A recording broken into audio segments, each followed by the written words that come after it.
Broadcast is now starting. All attendees are in listen-only mode. Boa tarde, pessoal. Bem-vindos a todos que estão de novo com a gente nesse seminário online. Meu nome é Ariadne Samios, eu sou analista de mobilidade ativa do WRI Brasil e vou apresentar as nossas palestrantes de hoje.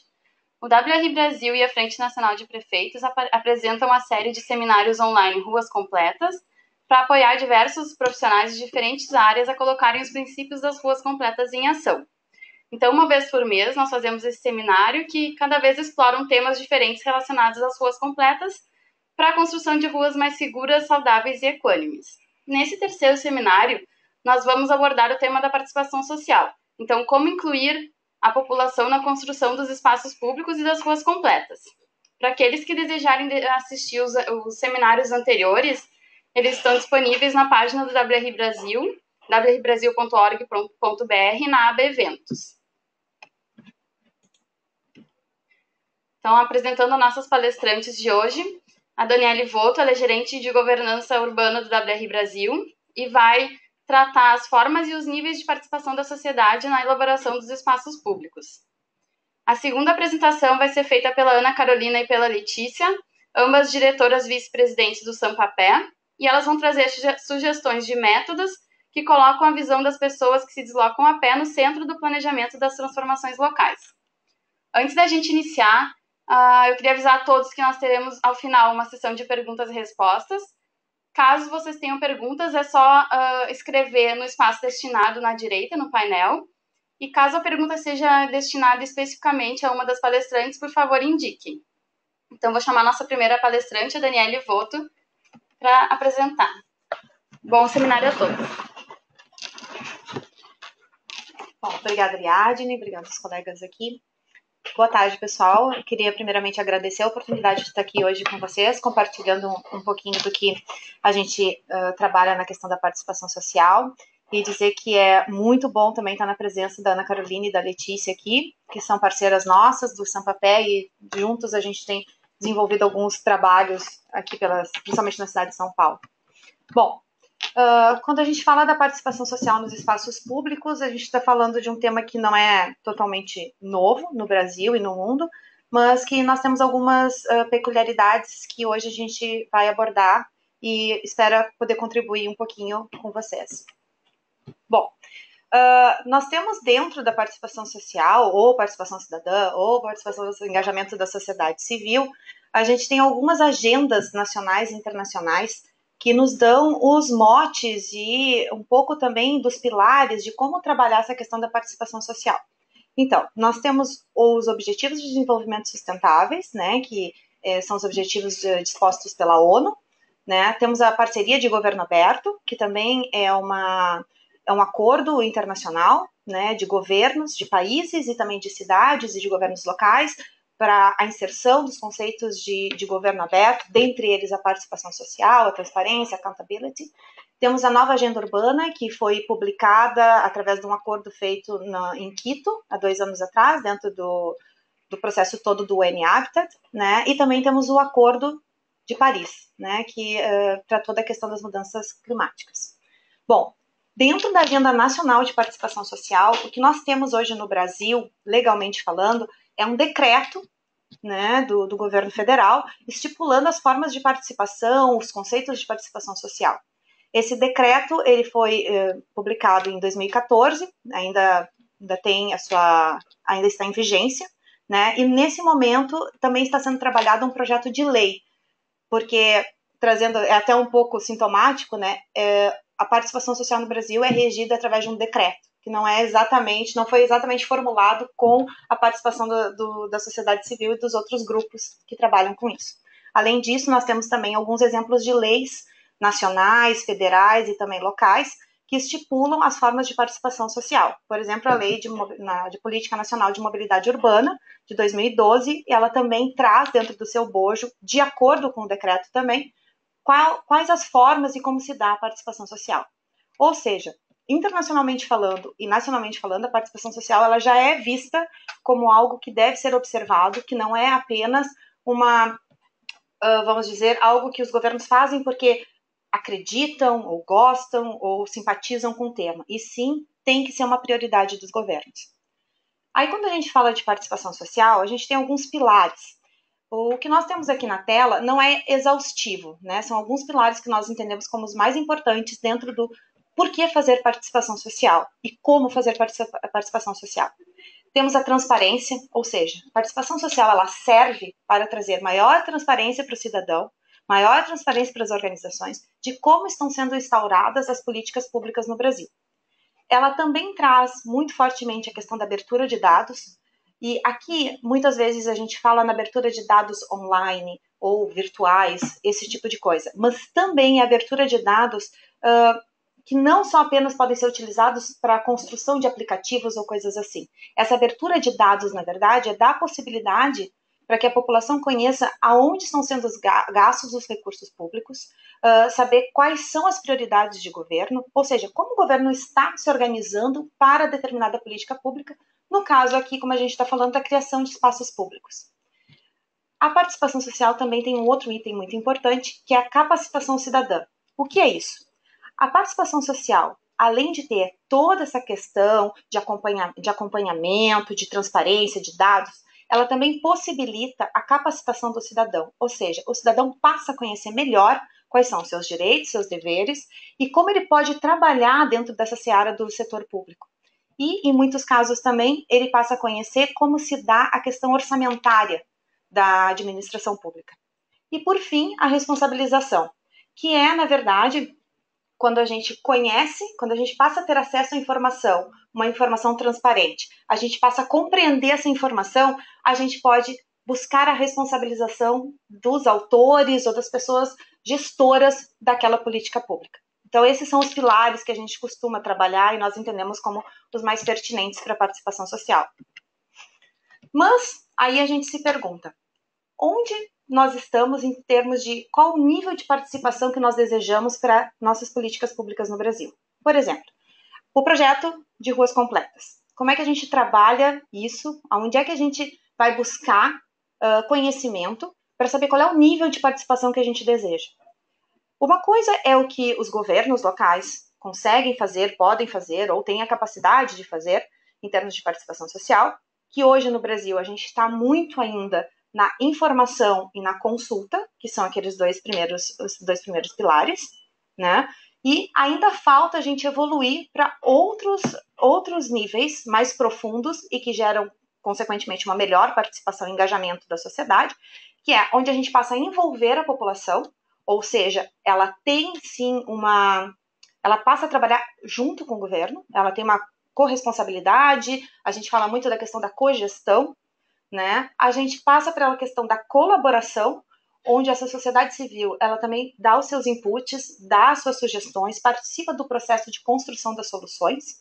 Então, nem sempre você vai trabalhar a questão, por exemplo, de um espaço público, e se você tiver um sistema de colaboração, você pode construir junto a decisão de qual rua vai ser tornada uma rua completa, né? Nós vemos que muitas vezes, quando a gente vai para a discussão com o público, num segundo momento, onde algumas decisões já foram tomadas anteriormente, o público as pessoas vão para a pergunta mais inicial. Por que essa rua? Por que nessa região? Por que não na outra? E muitas vezes os técnicos ou os gestores públicos têm uma certa dificuldade de explicar o porquê. Então, se a gente envolve a sociedade desde o início, a gente consegue já diminuir um pouco essas questões e trabalhar junto. E tudo isso vai levar a um empoderamento, ou seja, a sociedade civil ela passa a tomar decisão junto com o setor público. Sai um pouco daquela esfera adversarial para ser uma esfera colaborativa e de empoderamento, onde as pessoas se sentem parte do processo.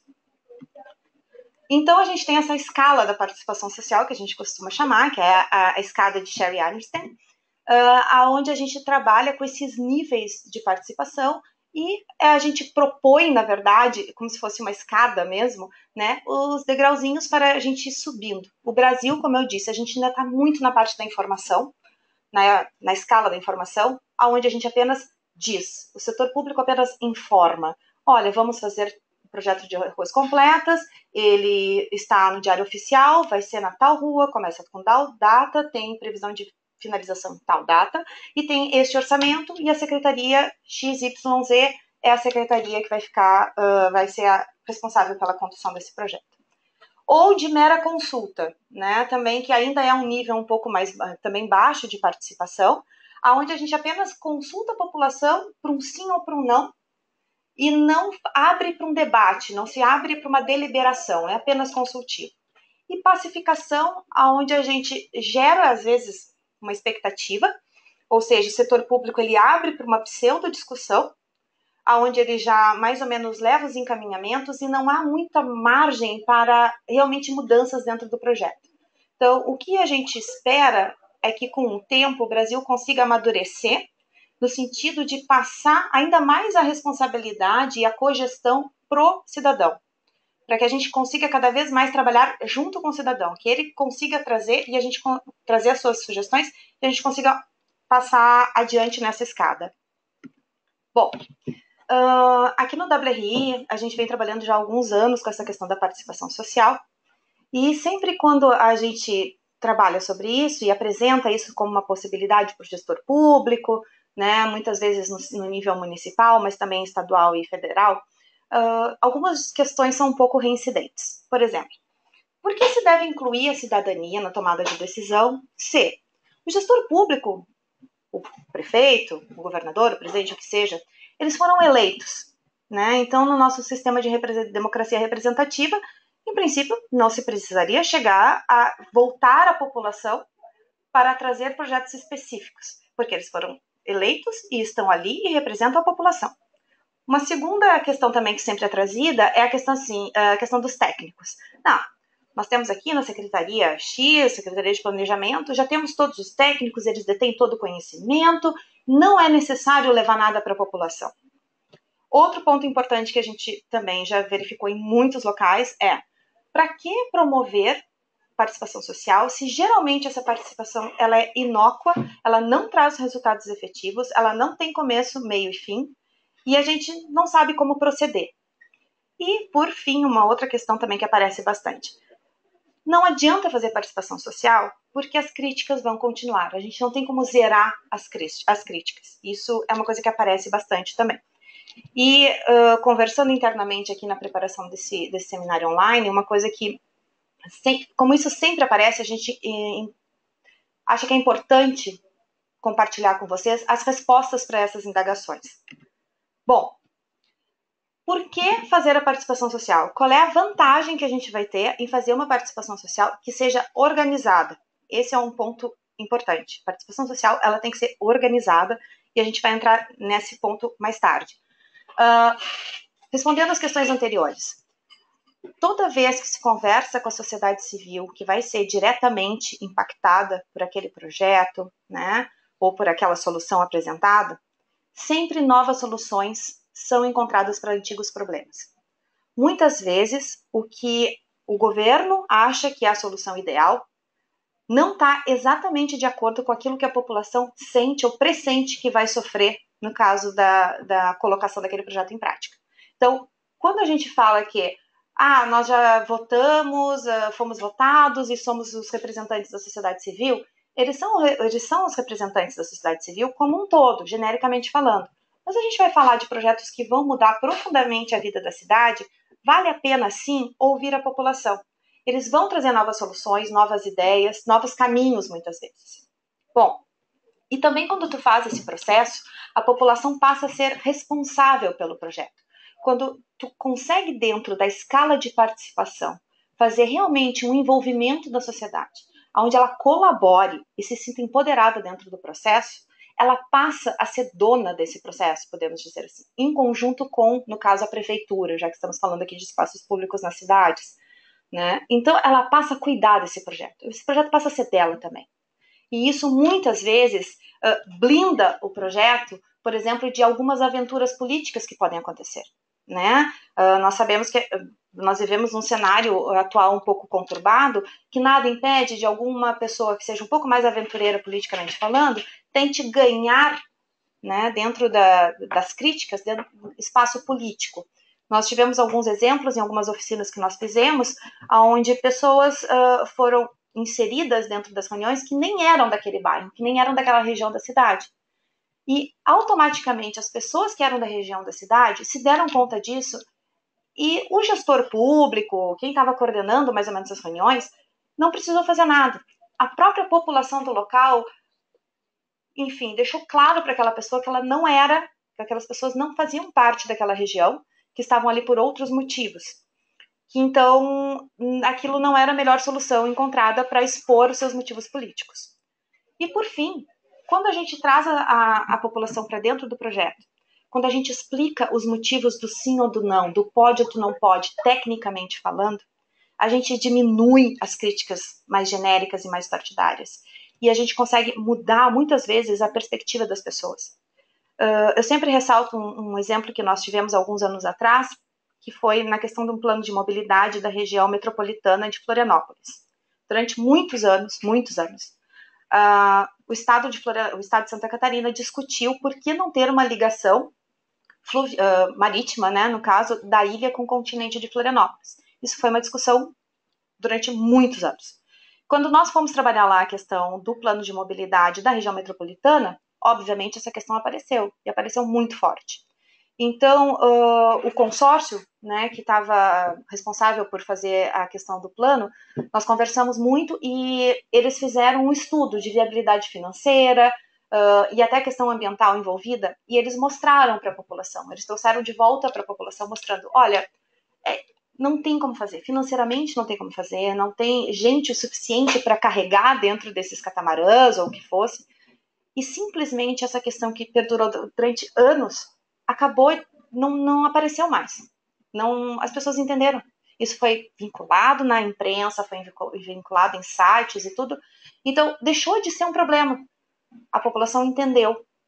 Então, sempre quando a gente traz a população para dentro do projeto, quando a gente consegue angariar a confiança deles, eles entendem que é um trabalho sério, eles entendem que realmente é uma participação que vai ter um fruto, que vai ter um efetivo produto final, eles compreendem as razões do sim, do não, do que pode, do que não pode ser feito.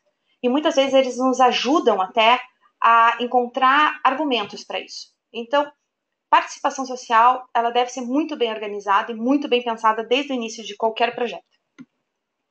Bom, mas como então a gente planeja, né, e promove essa participação cidadã, principalmente para a construção dos espaços públicos?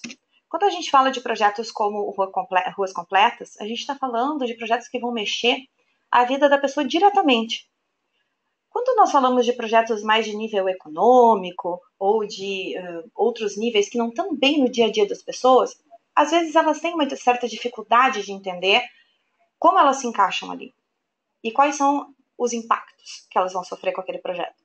Mas especificamente Ruas Completas, ele vai impactar diretamente o comerciante, a comunidade escolar, a pessoa que mora ali, o residente, vai impactar diretamente aquela região e, um pouco mais indiretamente, toda a cidade. Então, a gente tem que pensar nessa participação e entender qual é o nível que nós desejamos que ela seja feita.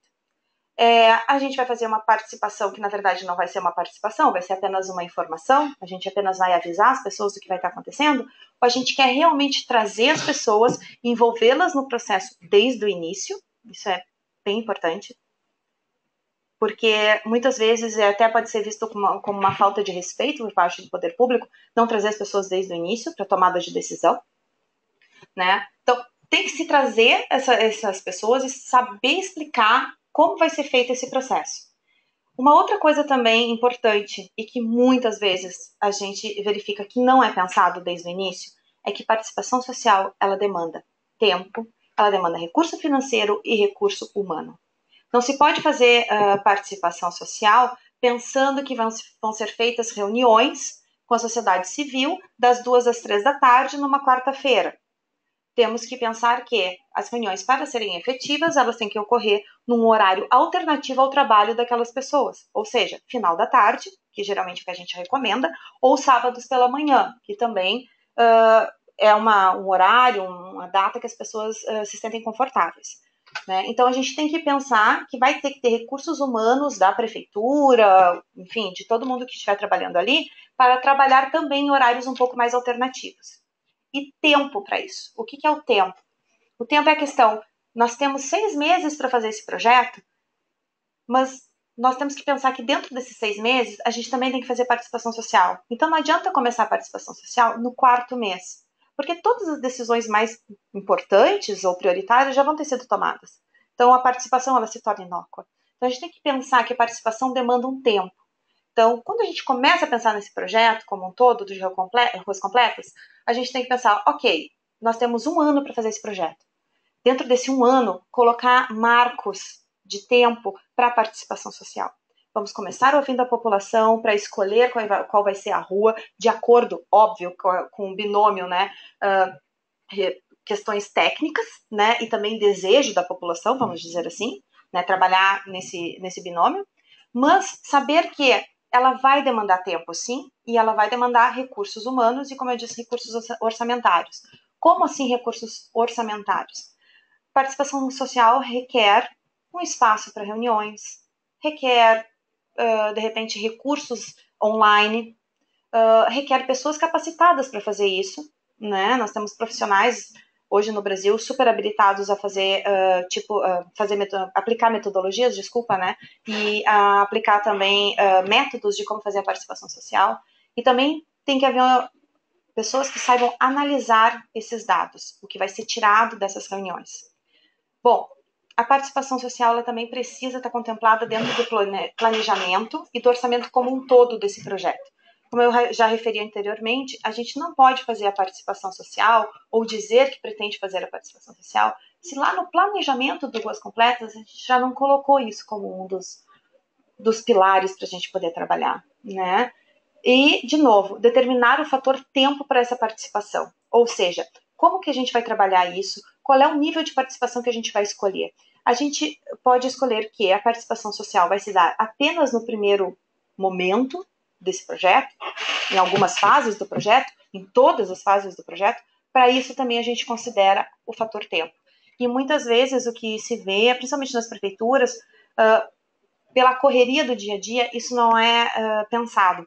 Então, é necessário que quando vocês, gestores públicos, pessoas que trabalham com essa área, pensem como é que a gente pode aprimorar a entrada das pessoas, não como inimigos ou como pessoas que de repente só vão criticar. Não, como a gente vai ganhar essa pessoa, essa organização, essa instituição, essa associação de moradores, às vezes, para trabalhar conosco. E aí o tempo é fundamental, até para as pessoas se sentirem parte, realmente. Além disso, esse planejamento, ele passa por o início de um mapeamento dos atores sociais que devem estar envolvidos. Isso deve ser feito já desde a fase de planejamento, para a gente não começar errado o processo. Eu trouxe ali alguns exemplos, né? Então, como eu disse, a sociedade civil vai ser diretamente afetada pelo projeto de Ruas Completas, como também a sociedade civil em geral, óbvio, a gente deve sempre abrir isso para a cidade como um todo, né? E tem esse item de atores sociais que geralmente é esquecido, que são os vereadores. Por que os vereadores são importantes nessa caminhada? Porque muitas vezes também eles têm acesso a uma sociedade civil que pode nos ajudar nesse processo. E os próprios vereadores, eles são também representantes da população. E eles estando desde o início do processo com a prefeitura, junto com a sociedade civil, vai tornar mais fácil depois, por exemplo, se tivermos que passar alguma lei, algum projeto de lei pela Câmara de Vereadores, para que o projeto se constitua de verdade. Obviamente, academias, universidades são muito interessantes que estejam junto, porque elas sempre trazem um aporte de conhecimento e também elas trazem muita força, vamos dizer assim, instrumental para o projeto.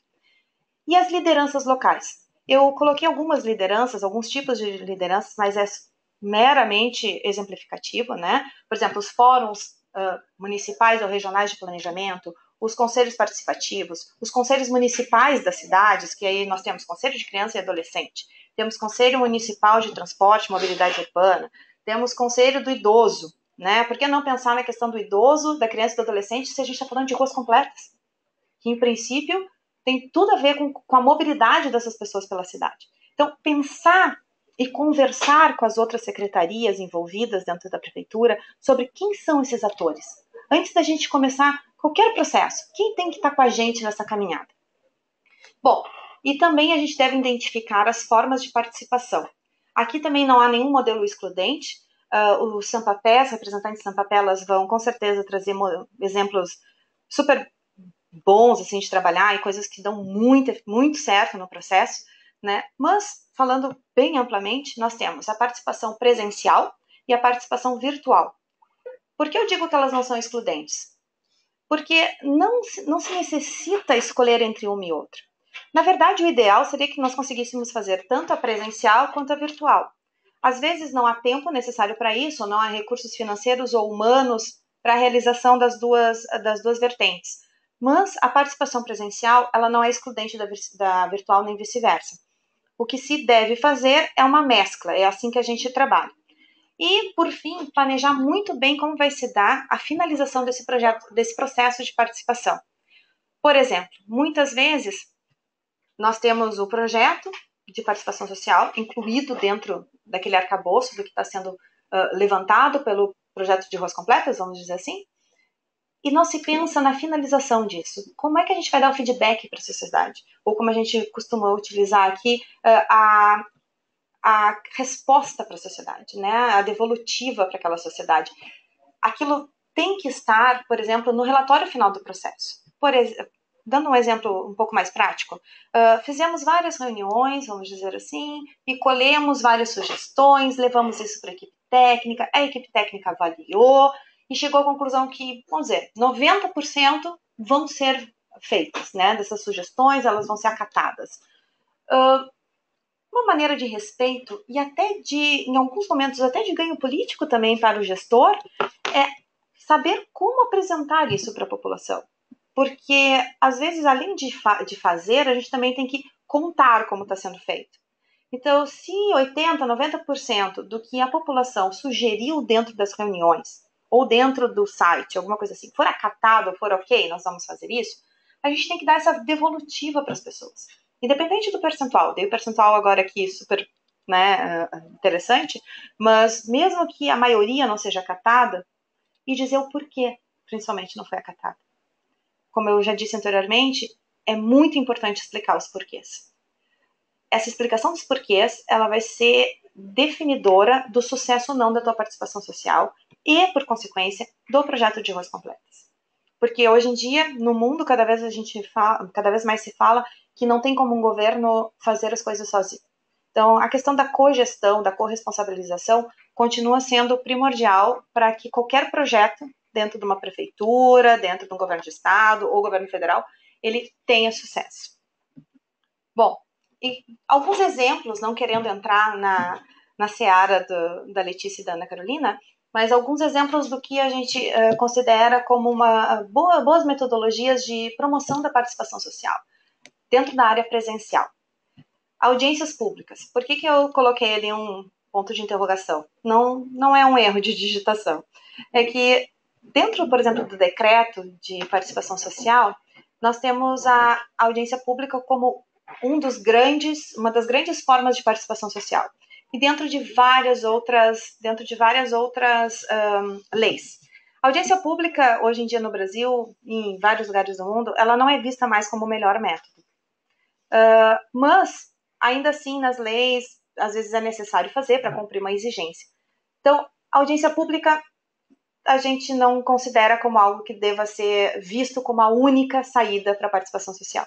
Mas sim, nós temos outras metodologias, como o World Café, o ZOP, que é uma metodologia de descobrir problemas e soluções e realizar junto com a população um plano de ação para diminuir esses problemas, a priorização de problemas e soluções também, né? Então, tem várias formas de participação que eu vou deixar claro o assunto para o pessoal do Sampapé poder apresentar melhor.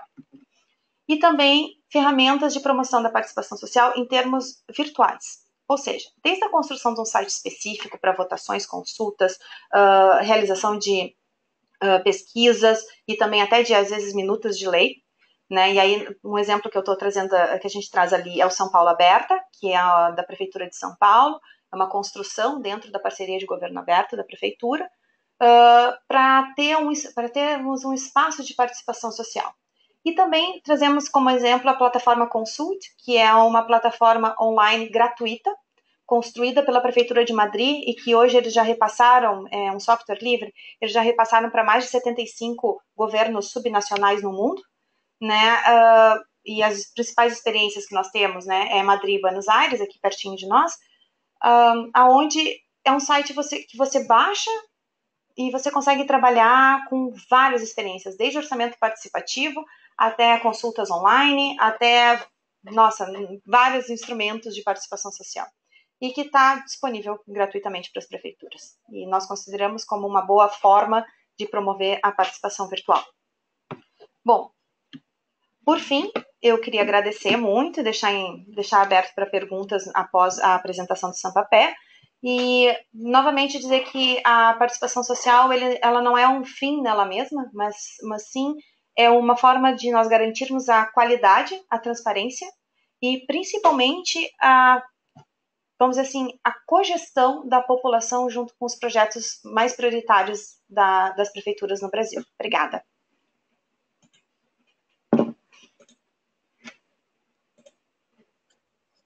Alô? Pode também. Posso começar? Só um minutinho, pessoal.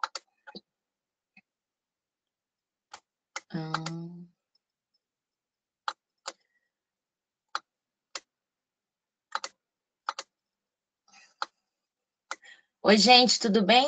Vocês estão me ouvindo? Eu sou a Ana Carolina, eu sou do Sampapé, eu vou começar aqui a nossa apresentação sobre exemplos de ferramentas, sobre como a gente pode fazer para incluir a população na construção dos espaços públicos, espaços e políticas públicas. Para quem não conhece o Sampapé, nós somos uma organização que trabalha para melhorar a experiência do caminhar em São Paulo. A nossa apresentação, a gente vai começar se apresentando, claro, e aí nós vamos trazer alguns exemplos, alguns cases dos quais nós participamos, de quando ferramentas participativas foram usadas para aproximar a população desse planejamento, enfim, de como a cidade pode melhorar, né? Então, primeiro, peço desculpas que a minha webcam ela não está funcionando, não está habilitada para apresentação, então, mas eu estou aqui nessa foto. Nessa foto estou eu e a Letícia, eu sou a pessoa de rosa, a Letícia está com o casaco azul e ela vai aparecer na webcam logo mais, né? O Sampapé foi fundado em 2012 com a ideia com o objetivo de melhorar a experiência do caminhar. Eu não sei se acho que vocês estão conseguindo ver, né? Tudo. E nós acreditamos que o caminhar, ele tem que ser, como nós trabalhamos, nós vamos caminhar como meio, mas também como fim, né? Então, nós não apenas lutamos para que a mobilidade a pé e o caminhar melhore na cidade, mas também gostamos de usar a caminhada como uma ferramenta de mobilização e discussão sobre a cidade.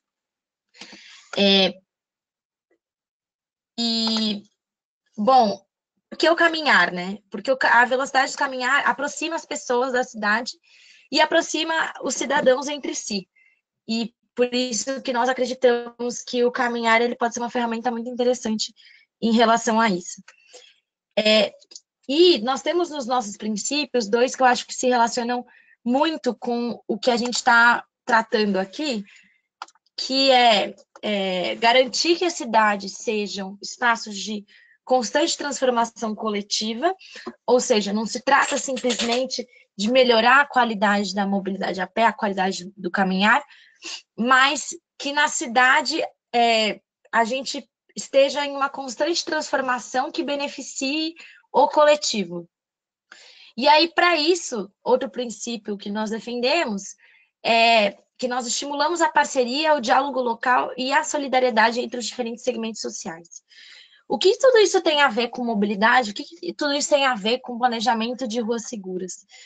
Tem a ver com o fato de que está na história, né, do planejamento das nossas cidades, que o planejamento ele seja concentrado nas mãos de pessoas técnicas, né, que detêm conhecimento técnico e acabe, por vezes, ignorando a experiência das pessoas que usam a cidade nas suas mais diversas formas de se locomover. E o que nós defendemos é que é importante que a experiência das pessoas, das cidadãs e dos cidadãos, na verdade, deve estar no centro do planejamento de como a cidade deve se transformar. E só assim que a gente pode, de fato, promover uma transformação coletiva, né? Quando a discussão e a transformação da cidade se volta para o coletivo. Nós temos várias linhas de ações, e uma dessas linhas de ação é o que nós chamamos de engajamento comunitário, que são atividades que visam justamente a trazer as comunidades a olhar e a pensar no seu território e propor soluções ou ajudar o poder público nessa tarefa, né, de pensar em como se pode transformar a cidade. E aí, a Letícia vai falar para vocês do primeiro case que a gente trouxe.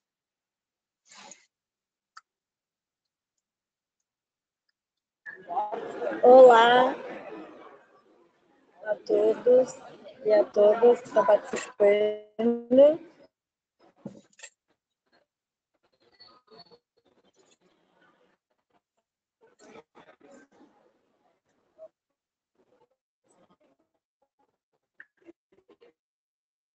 Eu vou só compartilhar aqui minha tela com vocês.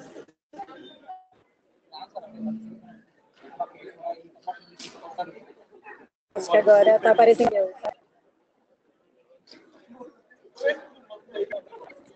Bom, como é o primeiro caso que a gente trouxe para apresentar é o caso do Plano Municipal de Mobilidade aqui da cidade de São Paulo.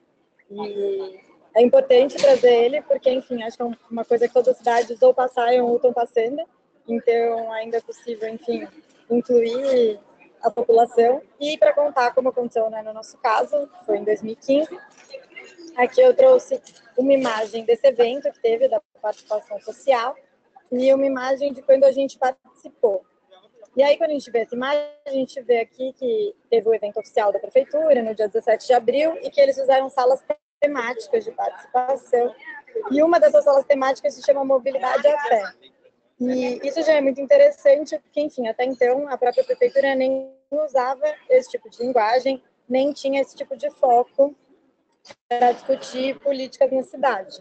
E aí, a partir do momento em que a gente, como grupo organizado, o Sampapé se juntou com outras organizações, e a gente começa a acompanhar o planejamento do plano de mobilidade da cidade, percebe que não tem um olhar para quem caminha para a cidade, a gente se aproxima da prefeitura para propor uma participação das pessoas e como isso deveria acontecer no plano de mobilidade.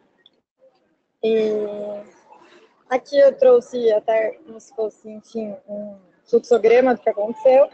E esse é um caso interessante porque é um caso que, apesar da prefeitura prever participação de acordo com a legislação dos planos de mobilidade, né, a Política Nacional de Mobilidade Urbana, como a Dani mencionou, eles planejavam, enfim, o mínimo que se pedia pela lei, que era uma audiência pública.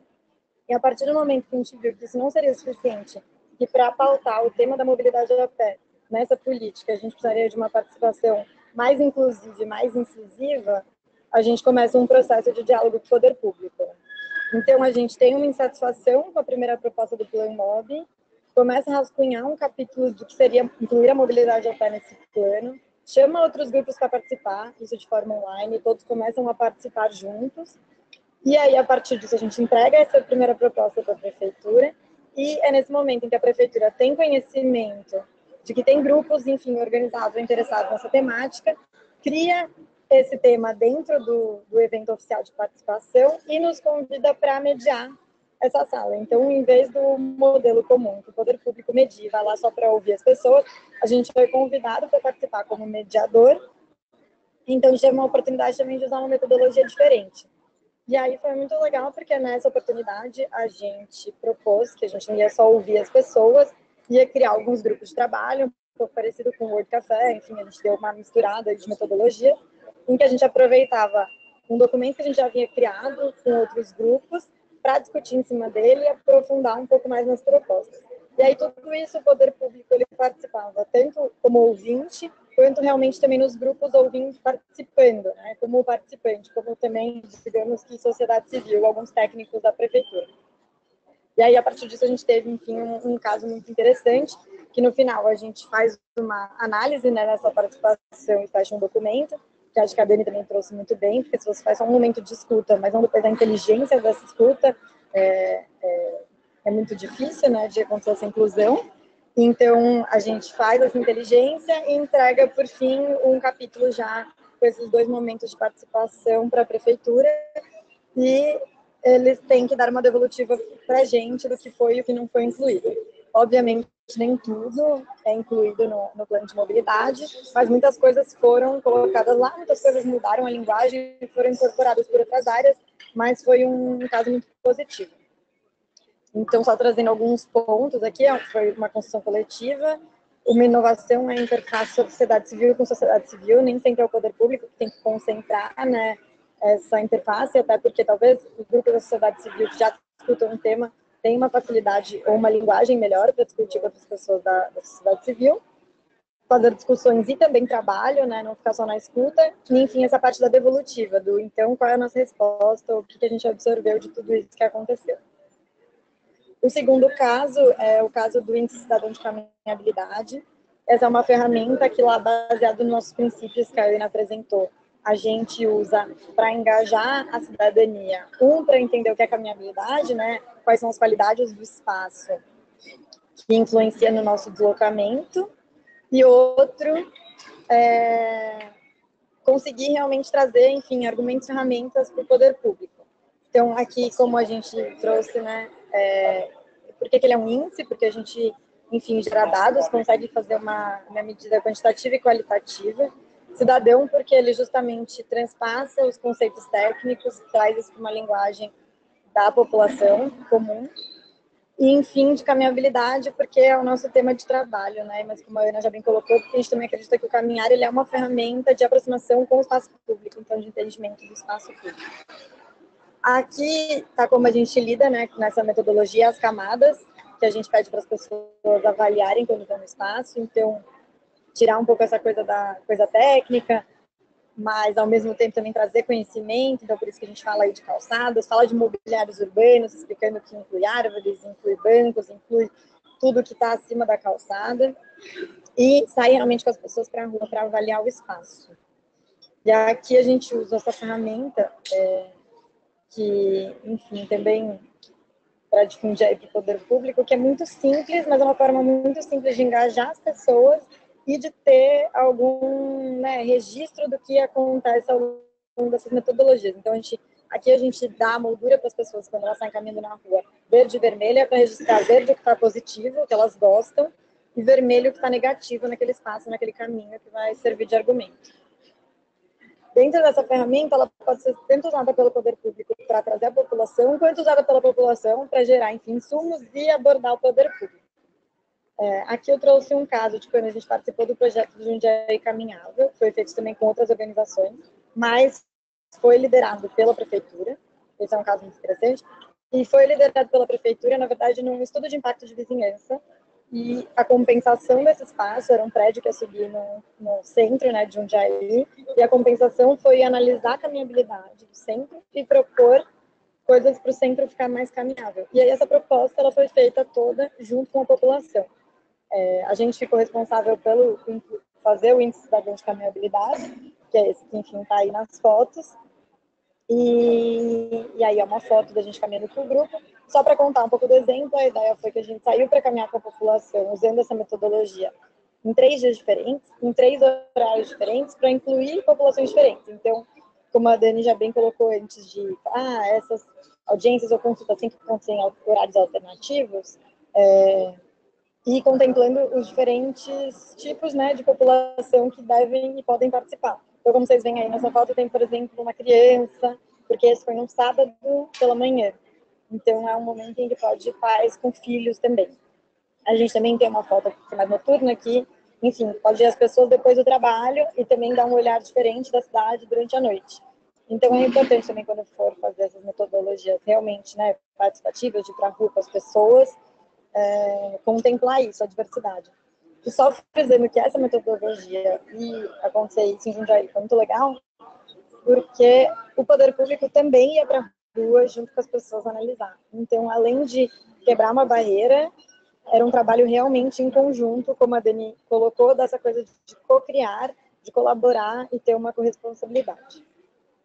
Então, como já falei aqui, a gente coloca, né, os cidadãos como especialistas. Toda vez que a gente está falando de rua, de espaço público, de deslocamento, os cidadãos são especialistas, a gente tem que ter isso em mente quando são temas, enfim, mais como de orçamento. Tem uma ajuda de especialistas muito melhor, mas quando a gente está falando de rua, as pessoas têm o conhecimento da rua melhor do que tudo. Esse exercício de avaliar em conjunto, essa interação direta, né?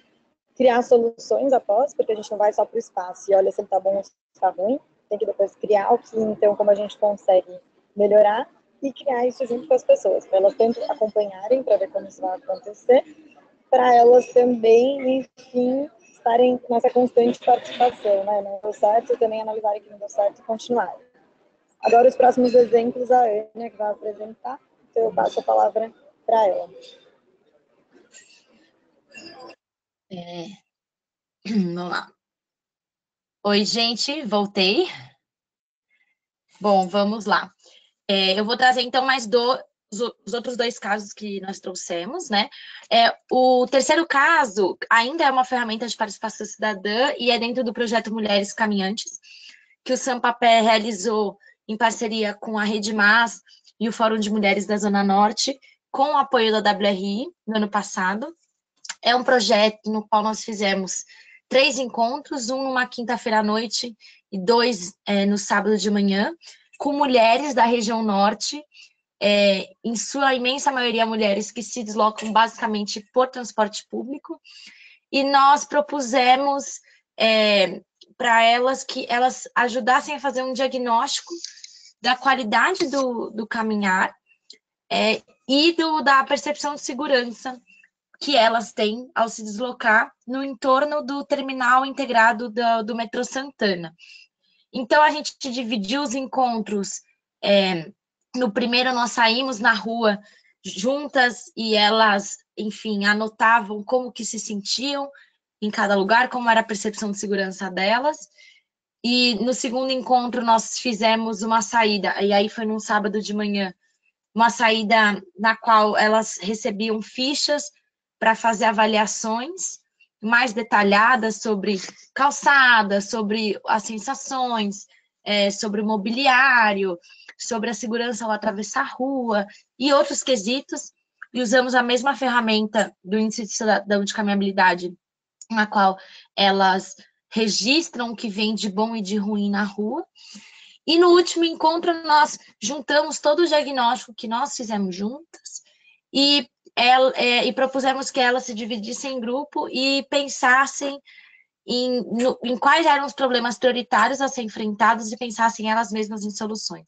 Dali saíram soluções que são de total responsabilidade do poder público e que aí isso ficou em um relatório que foi entregue para a prefeitura com essas propostas, e outras soluções foram pensadas que podem ser executadas pela própria cidadania. Então, as vantagens, né, desse tipo de ferramenta, né, quando nós organizamos encontros direcionados a propor esse tipo de avaliação do espaço, que a gente faz uma formação das pessoas em relação a esses temas, isso porque nós procuramos sempre usar uma linguagem mais simples e aproximada da realidade das pessoas possível, e também nós fortalecemos a cidadania dentro desses temas. Então, muitas delas eram mulheres que já participavam em espaço de participação social da cidade, só que em outros temas, como habitação, saúde, educação, e elas passaram a se sentir habilitadas também a discutir sobre mobilidade, né? A outra vantagem é que se trata de uma análise que é feita diretamente no território, né? Então, isso é muito legal, porque quando a gente pede para as pessoas levantarem o que elas acham que pode mudar no território, essa análise, ela nem sempre é tão rica como quando a gente tem a oportunidade de sair na rua com as pessoas e propor que elas abram um olhar para olhar o que elas para fazer essa análise, e depois retorna e elas as próprias trazem essas avaliações. A terceira vantagem é que esse tipo de análise gera dados para o espaço, e dados produzidos de forma colaborativa, né? Porque não cabe só ao poder público gerar dados de análise e avaliações dos espaços, né? Porque a população também pode produzir informações, e essas informações devem ser levadas em conta pelo poder público na hora de planejar intervenções. E, por fim, porque evidencia os aprendizados colaborativos, né? Porque quando nós estamos juntas fazendo as análises e discutindo o espaço, as nossas perspectivas se somam, e por isso que a participação presencial e diversa, né, que mescla diferentes grupos no mesmo espaço, ela é tão rica, porque permite com que as pessoas compartilhem entre si as suas visões sobre o espaço e assim aprendam umas com as outras. E o último, a última ferramenta que a gente traz aqui é uma experiência que existe em São Paulo, já faz 3 anos, que é a Câmara Temática de Mobilidade a Pé. Trata-se de um espaço mensal, hoje, né, mensal, com representantes da sociedade civil, no caso de organizações relacionadas à mobilidade a pé, com representantes da CET, que é a empresa de engenharia de tráfego aqui de São Paulo, e da Secretaria de Mobilidade e Transportes, e da São Paulo Transportes também, que é a empresa de ônibus. E nesses espaços, a população, no caso, representantes da sociedade civil, eles conseguem trazer demandas de políticas públicas para a prefeitura apresenta as propostas de políticas públicas antes mesmo delas serem lançadas ou saírem, né, na rua, para que essas organizações façam as avaliações delas, né? Teve o próprio plano de mobilidade, a prefeitura, antes de lançar a versão final da minuta, submeteu a apreciação da Câmara Temática para que fossem adicionadas outras sugestões. Esse tipo de espaço, ele tem um caráter um pouco mais técnico, mas, ao mesmo tempo, ele abre para uma discussão técnica participativa com organizações da sociedade civil. E isso eu acho que tem um ganho muito grande, porque essas organizações da sociedade civil, elas constantemente estão em contato com as demandas da população, né? A função delas é representar as demandas da população, e muitas vezes o corpo técnico da prefeitura, da empresa de tráfego, de transporte, não tem essa proximidade com as demandas da população, que não necessariamente se envolve, né, nos espaços de participação, e isso permite ter aquele termômetro sobre o quanto como aquela política pública vai ser recebida, o quanto que ela se aproxima das prioridades que a população coloca. É uma ferramenta que permite uma comunicação constante entre sociedade civil e poder público. Isso traz ganhos, dá um salto na qualidade dessas políticas públicas, e permite com que essas políticas públicas elas passem por esse crivo, né, e recebam críticas e sugestões e possam ser modeladas conjuntamente com organizações da sociedade civil que tenham, né, no seu cerne essa missão de representar os interesses, no caso da população que se desloca a pé, mas, enfim, existem diversas outras organizações que podem fazer esse papel, como organizações que representam os direitos dos ciclistas, das pessoas que se deslocam no transporte público, pessoas com deficiência, e assim vai. Agora eu vou passar para a Letícia fazer o fechamento da nossa apresentação.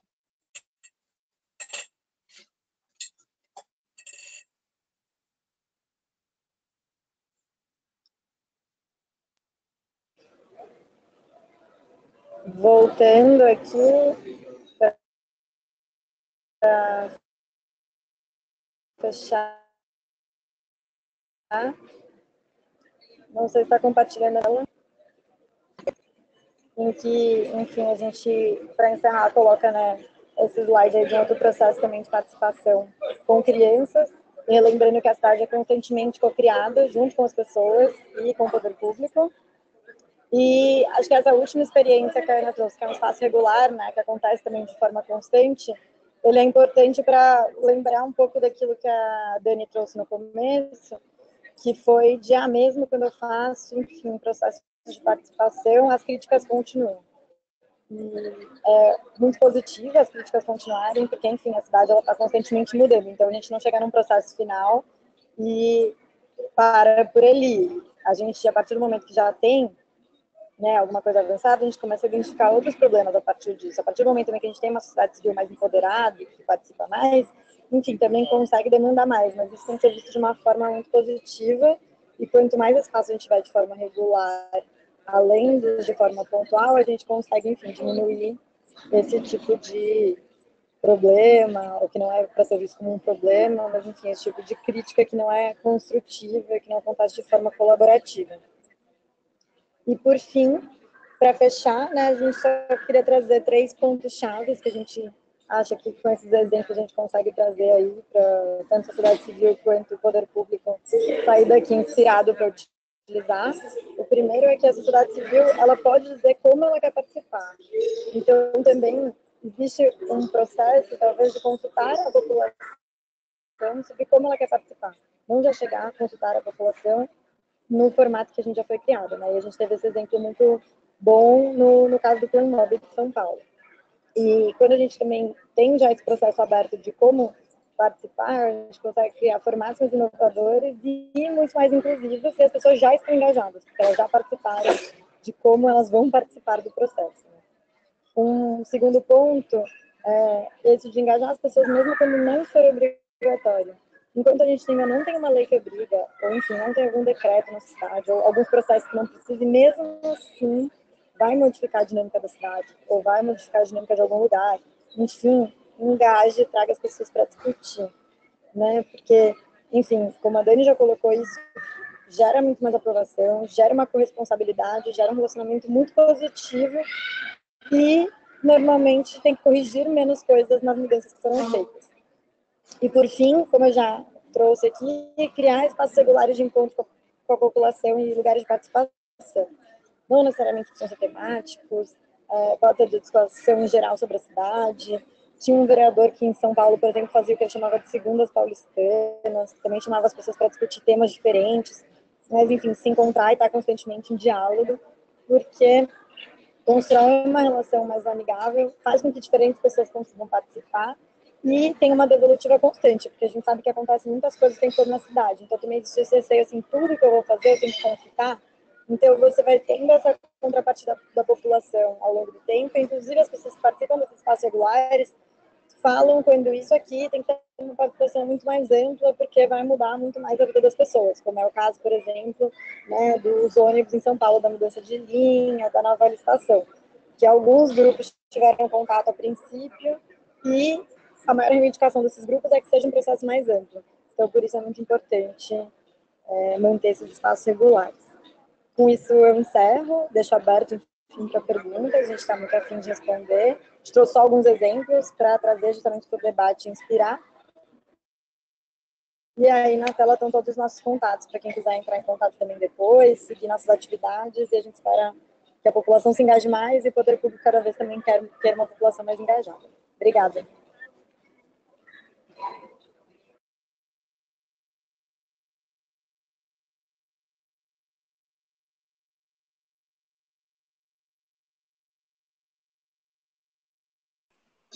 Bom, obrigada, Daniele, a Ana Carolina e a Letícia pelas ótimas apresentações, né? Esse tema é tão importante. Como a gente está um pouco apertado no tempo, vou fazer uma pergunta para cada uma de vocês.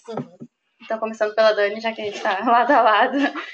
Onde é possível conseguir mais informações sobre o projeto de lei de participação social e, além disso, como engajar a população e aumentar a participação nas audiências e decisões, né? E fazer com que a mesma evolua no nível de escala de participação, não fique só nos níveis de informação e de consulta. Bom, para responder a primeira pergunta, que é sobre a questão do que está sendo trabalhado, né? Existe um grupo dentro da CGU, né, que está trabalhando com essa questão do novo marco legal de participação social. Esse marco legal ele ainda não tem um número que eu possa passar para vocês, né? Mas eu acho que dentro em breve isso vai sair, isso vai ser colocado na mídia. De qualquer maneira, nosso site a gente também vai publicizar isso, e a pessoa que fez a pergunta, até é interessante que a gente consiga depois manter contato por e-mail, que também a gente pode se organizar e trocar informação sobre isso. No momento eu não tenho um número do projeto de lei para passar, porque isso ainda não existe, está muito incipiente ainda. Estão sendo feitas algumas conversas com vários grupos da sociedade civil, mas ainda não tem uma formalidade para passar para vocês. A segunda pergunta, sobre a questão, né, de como melhorar e aumentar a participação, para além de audiências, né? Olha, essa é a pergunta, né? Na verdade, a primeira coisa que a gente precisa é que o gestor público queira fazer isso. Se ele quiser fazer isso, como o pessoal do Sampapé colocou, existem muitas formas de fazer. A primeira forma, eu acho que é a decisão política de querer fazer. A segunda maneira, a continuidade disso é sentar junto com organizações da sociedade civil e dizer, olha, a gente está pensando nesse projeto, a gente quer sentar junto com vocês e descobrir como é que a gente pode fazer uma maior participação social. Eu acho que no momento que tu põe isso na mesa, tu conversa com as pessoas, vamos dizer assim, abrindo teu coração, né, sendo muito claro, olha, de repente, não sei fazer, minha secretaria não tem competência aqui dentro, não conheço pessoas que saibam fazer isso aqui dentro. Vocês me ajudam? Com certeza, muitas organizações da sociedade civil podem ajudar. Então, primeira coisa é a vontade política, depois realmente chamar as pessoas e engajar para isso. E perceber que a audiência pública não é a melhor forma de fazer participação social, porque ela realmente é apenas informativa e só muitas vezes usada de forma política, no sentido de política partidária. Então, assim, como a gente pode melhorar e não ficar só no nível da informação e da consulta? Primeiro, como sociedade civil fazendo pressão para que isso mude, né, exigindo melhores formas de participação social, e para isso a gente precisa participar enquanto sociedade civil, mesmo que os espaços não estejam lá, a gente precisa questionar isso, e eu acho que a Letícia e a Ana Carolina botaram isso muito bem também. E também, por parte do gestor público, abrir os canais e estar receptivo para as críticas, porque elas nunca vão acabar, como disse a Letícia, a gente só vai melhorar o nosso nível de questionamento, a gente vai aprimorar, né? E isso passa também pela capacitação que a gente falou, essa capacitação é uma educação cidadã. Tu conhece melhor o processo, tu conhece melhor como fazer as coisas, então tu vai questionando melhor também. Então eu acho que no final, ao fim e ao cabo, a gente vai ter uma sociedade civil melhor preparada para os desafios que a gente tem na nossa política brasileira. Certo, obrigada, Dani. Então, eu vou fazer uma pergunta para a Ana Carolina, que apresentou o projeto das Mulheres Caminhantes. As mulheres Claro. tinham algum conhecimento prévio sobre essa questão da segurança e se elas já eram engajadas com esse tema ou se eram pessoas da comunidade geral. Isso tu pode dar algum exemplo das soluções que foram encontradas nessa atividade? Bom, obrigada pela pergunta. As mulheres, elas eram, como eu vou dizer, elas eram iniciadas e tinham muito conhecimento sobre como é a vida delas, né? Como que elas se deslocam, quais são as dificuldades delas para pegar um ônibus. A maioria delas moravam em bairros periféricos, ou seja, conhecem muito qual que é a realidade do transporte na cidade. Então, respondendo à pergunta, na verdade, a maioria delas não tinha uma iniciação, vamos dizer, técnica formal, né? Mas elas levaram para lá as vivências. Algumas já eram ativas, como eu falei, como lideranças comunitárias, já participam de audiências públicas, reuniões com o poder público, mas em outros temas, né? Muitas delas, por exemplo, fazem parte de organizações que lutam pelo direito por moradia. E de exemplos de soluções, um que eu achei muito interessante é que elas colocaram o quanto os pontos de ônibus não atendem aos requisitos mínimos de conforto e nem de segurança. De conforto porque muitos deles não têm iluminação, eles não dispõem de informação para quem está se deslocando, e de segurança também não, porque além de não ter informação, os pontos de ônibus aqui em São Paulo, eles têm um formato que dispõe assim, de totens gigantes de publicidade, e elas identificaram que esses totens, eles podem esconder pessoas, né? E que isso, quando você está se deslocando à noite, pode ser muito ruim. E elas propuseram uma solução que era fazer uma intervenção com lanternas à noite, tentando se deslocar para os pontos de ônibus, e colocando lanternas nos pontos de ônibus, e também de fazer um manifesto dos pontos de ônibus, né? Um manifesto dizendo o que elas acham que deveria haver, no mínimo, em um ponto de ônibus para atender a essas demandas de conforto e segurança das pessoas que se deslocam por ônibus na cidade de São Paulo. Obrigada, Ana. Vou fazer uma pergunta, então, para a Letícia. Se tu puder depois tirar o teu áudio só do mudo, Letícia. Aqui. Infelizmente, muitos governos priorizam os automóveis. Como fazer os governos perceberem a importância da mobilidade a pé e da participação, né? Qual a importância da participação, porque os governos percebam a importância da mobilidade a pé. Nossa, acho que essa pergunta é muito ampla, mas, enfim, é o desafio que acho que todos os grupos que trabalham com mobilidade sustentável, mobilidade ativa ou mudanças climáticas vêm enfrentando. Felizmente, além do que a sociedade civil podia fazer para chamar atenção, a gente já tem algumas legislações que dão subsídio para isso. Então, como a gente falou bastante aqui da Política Nacional de Mobilidade Urbana, ela é uma lei que diz que os municípios têm que priorizar os modos ativos sobre os modos motorizados individuais. E então, é bom, enfim, o que já tem de legislação, para chegarem também